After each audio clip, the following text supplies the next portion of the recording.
Today, I'm going to share a little bit about my journey with you all. For those of you who are new here, hi, I'm Dr. Samantha.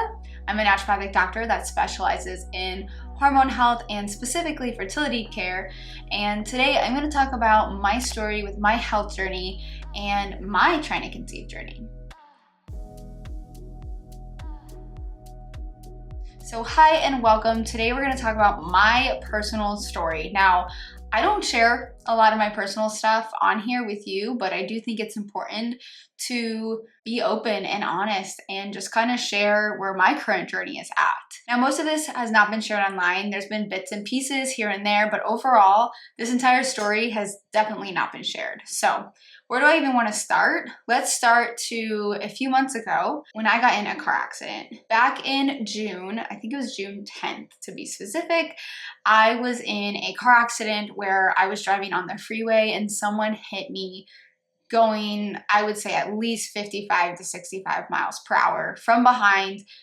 Totally surprised me, and I actually spun across 3 different lanes to end up on the other side of the freeway. I was very, very lucky. I didn't get physically injured. I do have some hip pain, but I am working through that and that is healing pretty well. And overall, I was just lucky I wasn't T-boned or hit as I spun across the freeway. Here's the photo evidence of the crash. My car was completely totaled and I did get a new car, which I love, but this was kind of the event that sent things spiraling. So no one knew this, but at the time I had been preparing to try to conceive. This is something that I've been debating back and forth whether or not I wanted to share or not with individuals. And as time has gone on, people have asked me questions about, are you trying to conceive? Are you prepping to conceive? What does your timeline look like? Which, I don't have to answer those, but I do believe in full transparency. And I do think that you should practice what you preach. So now if we rewind before the accident, I was actually preparing my body to try to conceive. So what does this mean?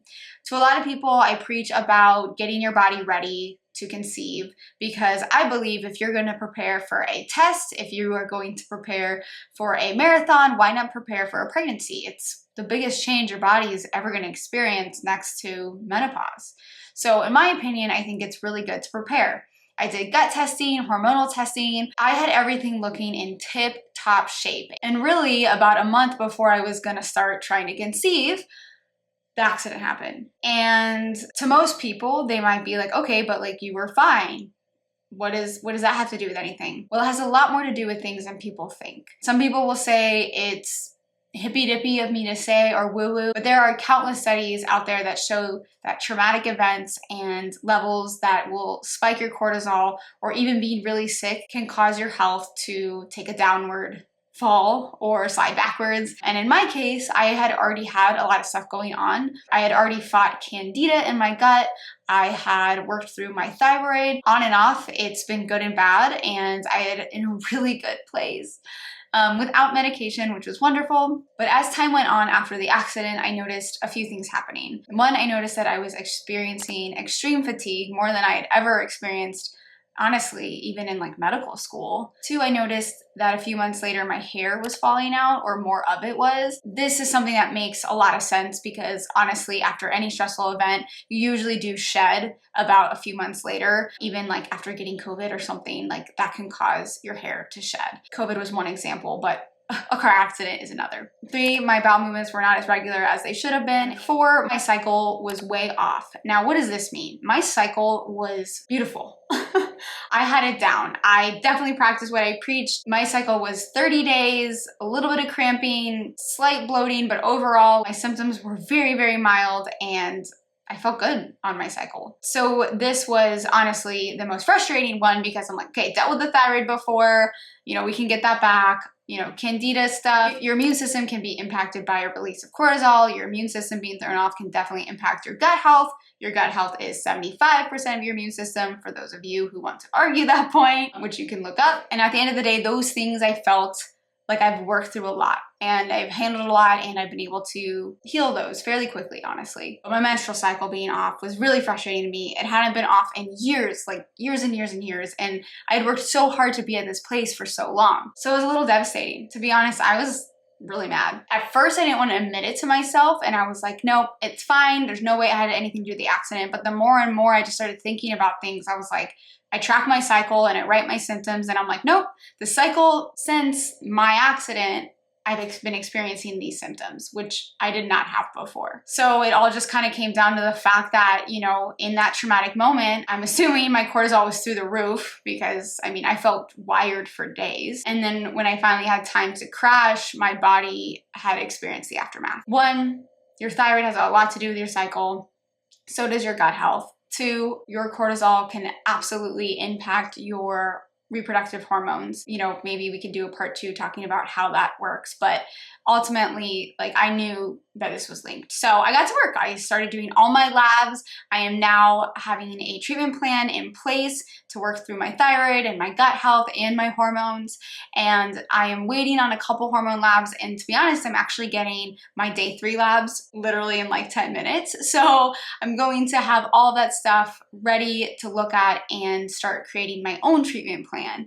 I think I'm just on here sharing this all with you because it's hard. And healing is never linear, and I don't want you guys to think I am an exception to the rule. I've dealt with things my entire life. It's actually why I became a naturopathic doctor. We have so much in life that happens, and we hope we build a resilience and all these things to it, and we do the best that we can, but then there's some things that are just absolutely outside our control, like a car accident. At the end of the day, I'm 100% grateful for the fact that like nothing was worse. I mean, I could have ended up in the hospital and I'm here talking to you now, but I do know that there are things that are happening now in my body that were not happening before. And, you know, there's really one common denominator. So ultimately, you know, the trying to conceive journey is something that is ongoing at the moment, in the sense of I have a lot of healing to do and a lot to work through. Again, I was a little nervous to share this journey because I think it's important to be open and honest, but I also know that like we're allowed our own privacy. But I think maybe someone watching this video is given a little bit of hope, or they're like, you know what, they understand that healing isn't linear, and I don't know, maybe allow themselves more patience or grace when it comes to it. But ultimately, I just want to thank you for being here today. Thank you for listening. If this is something that seems interesting to people, maybe I'll keep you along on my journey. I just want to say that this is my update.